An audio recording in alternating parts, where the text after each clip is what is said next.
মাথা গরম হবে না, আমার মাথা গরম আর মাথা ঠান্ডা হবে না।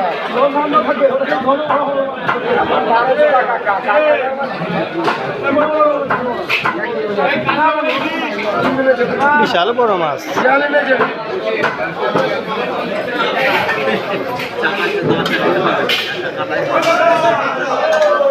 দুজন ধরতে হবে,